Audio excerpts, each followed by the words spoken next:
Welcome, English learners! Today, we're going to take a closer look at a phrase you'll hear often in daily conversation: to get over. This simple phrase is incredibly useful in English, and understanding how to use it can help you sound more natural and fluent. Let's start by breaking down the primary meaning of to get over.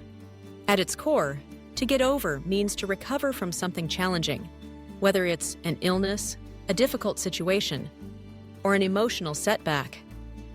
Imagine you're facing an obstacle, and with time and effort, you manage to move past it. That's what it means to get over something. First, let's consider how we use get over when talking about health.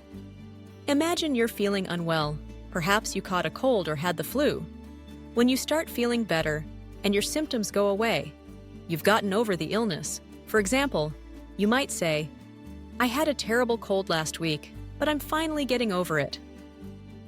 In this context, you're telling someone that you're starting to feel better and the illness is no longer holding you back. Now, let's look at how get over applies to emotional experiences. Life is full of ups and downs, and sometimes things happen that make us feel sad or disappointed. Maybe you didn't get the job you wanted, or perhaps you went through a breakup. In these moments, you might feel hurt, upset, or discouraged. But as time passes, you start to heal and feel like yourself again. That's when you've gotten over the difficult experience. Take this example. It took him a few months to get over the breakup, but now he's enjoying his life again. Here, we see that after a period of sadness, he has recovered emotionally and is moving forward. Interestingly, get over isn't always about recovering from something negative. Sometimes, we use this phrase to express surprise or disbelief, especially in a negative sentence. For instance, if you see something amazing or unexpected, you might say, "I can't get over how beautiful this view is." In this situation, get over means you're so surprised or impressed by something that you're having trouble believing it. It's a way to show strong emotion, whether it's shock, amazement, or even frustration. For example, if someone tells you a shocking story, you might respond, "I just can't get over what happened." Let's look at a few more examples to clarify how this phrase works in different contexts. Imagine you failed an important exam. At first, you might feel disappointed or upset, but after some time, you accept what happened and decide to study harder next time. You could say, "It took me a while to get over failing the test, but now I'm ready to try again." Here, get over means you've accepted the situation and are moving forward. Or consider a situation where your favorite sports team loses a big game. You might feel sad for a few days, but eventually you stop thinking about it and focus on other things. You could say, "I was really upset when my team lost, but I got over it." Again, this shows you've moved past the disappointment. Now, let's use get over in the sense of surprise.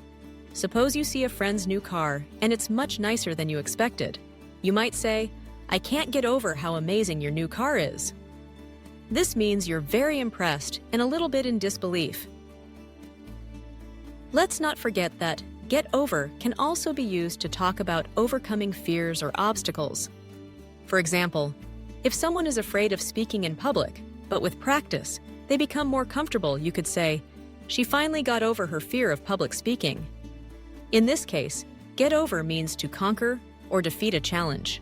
Sometimes people use get over to tell someone to stop worrying about something or to move on. For example, if a friend keeps talking about a minor issue, you might say, "It's not a big deal, just get over it." Be careful though, using get over it in this way can sound a bit rude or unsympathetic, so it's best to use this phrase with close friends or in informal situations. Now, let's practice using get over in different sentences. Listen to how the meaning changes based on the situation. After weeks of rest, he finally got over the flu. This means he recovered from being sick. It took her a long time to get over the loss of her pet. Here, she needed time to feel better after something sad happened. "I can't get over how quickly the year has gone by." In this sentence, the speaker is surprised at how fast time has passed. She got over her fear of flying after taking a few short trips. This means she overcame her fear. He keeps complaining about the traffic. He really needs to get over it. Here, the speaker is telling him to stop worrying or complaining. To sum up, to get over is a flexible and widely used phrase in English. It can mean to recover from illness or sadness, to overcome a fear or obstacle, or to express surprise or disbelief. The context will help you understand which meaning is intended. As you continue learning English, try using get over in your conversations. Notice how native speakers use it in different situations. The more you practice, the more natural it will become. Remember, language isn't just about memorizing rules. It's about expressing real feelings and experiences. Get over is a perfect example of how a simple phrase can add depth and emotion to your English. So next time you're feeling better after a cold, moving on from a tough day, or amazed by something unexpected, try using get over. It's a small phrase that can make a big difference in your English fluency. Keep practicing, stay curious, and you'll get over any challenges you face in your language journey.